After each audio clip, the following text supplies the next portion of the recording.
ಬುರುಡೆ ಕೇಸ್ನಲ್ಲಿ ಶಿವಮೊಗ್ಗ ಜೈಲು ಸೇರಿರುವಂತಹ mask man ಚಿನ್ನಯ್ಯಗೆ ವಿಚಾರಣಾಧೀನ ಕೈದಿ ಸಂಖ್ಯೆಯನ್ನು ಕೊಡಲಾಗಿದೆ. ಇದರ ಮಧ್ಯೆ 1 ವರ್ಷದ ಹಿಂದೆಯೇ ಬುರುಡೆ ಪ್ಲಾನ್ ನಡೆದಿದ್ದು ಬಟಾಬಯಲಾಗಿದೆ. ಬುರುಡೆ ತಂದಿದೆ ಸೌಜನ್ಯ ಮಾವ ವಿಠಲಗೌಡ ಅನ್ನೋದು ಕೂಡ ತಿಳಿದು ಬಂದಿದೆ.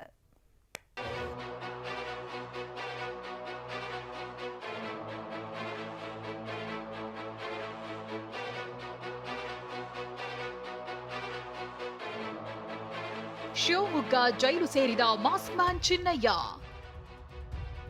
ಚಿನ್ನಯ್ಯಗೆ ವಿಚಾರಣಾಧೀನ ಕೈದಿ ಸಂಖ್ಯೆ 1104. ಕೈಯಲ್ಲಿ ಬುರುಡೆ ಹಿಡಿದು ಕೋರ್ಟ್ ಅಂಗಳಕ್ಕೆ ಬಂದಿದ್ದ ಮಾಸ್ಕ್ ಮ್ಯಾನ್ ಇದೇ ಬುರುಡೆ ಆಧಾರದಲ್ಲೇ ಧರ್ಮಸ್ಥಳದಲ್ಲಿ ಬರೋಬ್ಬರಿ 17 ಗುಂಡಿಯಾಗಿಸಿದ್ದ. 100 ಶವ ಹೂತಿದ್ದೇನೆ ಅಂತ ಆರೋಪಿಸಿದ್ದವನು ಬಳಿಕ ಅಸಲಿಯತ್ತು ಬಾಯ್ಬಿಟ್ಟಿದ್ದಾನೆ. ಇದೇ ಮಾಸ್ಕ್ ಮ್ಯಾನ್ ಅಸಲಿಯತ್ತು ಗೊತ್ತಾಗ್ತಿದ್ದಂತೆ ಎಸ್ಐಟಿ ಈತನನ್ನೇ ಬಂಧಿಸಿತ್ತು. ಮಾಸ್ಕ್ ಮ್ಯಾನ್ ಚಿನ್ನಯ್ಯನ ವಿಚಾರಣೆ ಪೂರ್ಣಗೊಂಡ ಬಳಿಕ ಬೆಳ್ತಂಗಡಿ ಜೆಎಂಎಫ್ಸಿ ಕೋರ್ಟ್ ನ್ಯಾಯಾಂಗ ಬಂಧನಕ್ಕೆ ಒಪ್ಪಿಸಿತ್ತು. ಶನಿವಾರ ಮಧ್ಯರಾತ್ರಿ 1:20 ಶಿವಮೊಗ್ಗ ಜೈಲಿಗೆ ಚಿನ್ನಯ್ಯನನ್ನ ಸ್ಥಳಾಂತರಿಸಲಾಗಿದೆ. ಜೈಲಿನ ಕಾವೇರಿ ಬ್ಯಾರಕ್ನಲ್ಲಿರೋ ಚಿನ್ನಯ್ಯನಿಗೆ ಜೈಲಾಧಿಕಾರಿಗಳು ವಿಚಾರಣಾಧೀನ ಕೈದಿ ಸಂಖ್ಯೆ ನೀಡಿದ್ದಾರೆ. ಚಿನ್ನಯ್ಯನಿಗೆ 1104 ಸಂಖ್ಯೆ ನೀಡಲಾಗಿದೆ.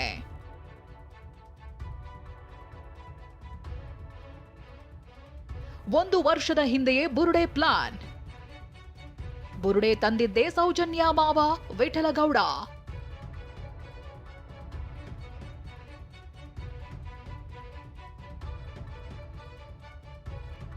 ಮಾಸ್ಕ್ ಮ್ಯಾನ್ ಬಿಟ್ಟಿದ್ದೆಲ್ಲ ಬುರುಡೆ ಅನ್ನೋದು ಗೊತ್ತಾಗ್ತಿದ್ದಂತೆ ಆ ಬುರುಡೆ ತಂದಿದ್ಯಾರು ಅಂತ ಎಸ್ಐಟಿ ಕೆದಕಲು ಹೊರಟಿತ್ತು. ಜಯಂತ್ನನ್ನ ತೀವ್ರವಾಗಿ ವಿಚಾರಣೆ ಮಾಡುತ್ತಿದ್ದಂತೆ ಮಟ್ಟಣ್ಣನವರ್ ಹೆಸರು ಬಾಯ್ಬಿಟ್ಟಿದ್ದ.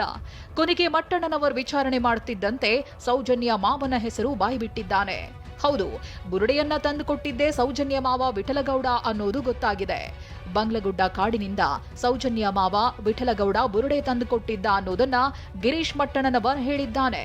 ಬುರುಡೆ ತಂದಿದ್ದು ವಿಠಲಗೌಡನಾದ್ರೂ ಆತನಿಗೆ ಈ ಐಡಿಯಾ ಕೊಟ್ಟಿದ್ದೇ ಗಿರೀಶ್ ಮಟ್ಟಣ್ಣನವರ್ ಅನ್ನೋದು ಗೊತ್ತಾಗಿದೆ.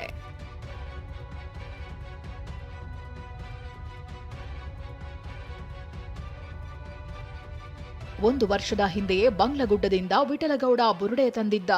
ವಿಠಲಗೌಡನಿಗೆ ಕಾರಿನ ಚಾಲಕ ಪ್ರದೀಪ್ ಗೌಡ ಸಾಥ್ ಕೊಟ್ಟಿದ್ದ. ಬಂಟ್ವಾಳ ಮೂಲದ ಪ್ರದೀಪ್ ಗೌಡ ತಾನೇ ಕಾರ್ ಚಲಾಯಿಸಿ ಬುರುಡೆ ತಂದಿದ್ದ. ಅದೇ ಬುರುಡೆಯನ್ನ ಬೆಂಗಳೂರಿನ ಗೌಪ್ಯ ಸ್ಥಳದಲ್ಲಿ ಬುರುಡೆ ಹಸ್ತಾಂತರ ಮಾಡಲಾಗಿತ್ತು. ಗಿರೀಶ್ ಮಟ್ಟಣ್ಣನವರ್ಗೆ ಬುರುಡೆ ಹಸ್ತಾಂತರ ಮಾಡಿದ್ರು. ಇದೇ ಬುರುಡೆಯನ್ನ ಮಟ್ಟಣ್ಣನವರ್ ಜಯಂತ್ಗೆ ಕೊಟ್ಟಿದ್ದ. ಬಳಿಕ ಮಹೇಶ್ ತಿಮರೋಡಿ ಮನೆಯಲ್ಲಿ ಚಿನ್ನಯ್ಯನ ಕೈಗೆ ಬುರುಡೆ ಕೊಟ್ಟಿದ್ರು.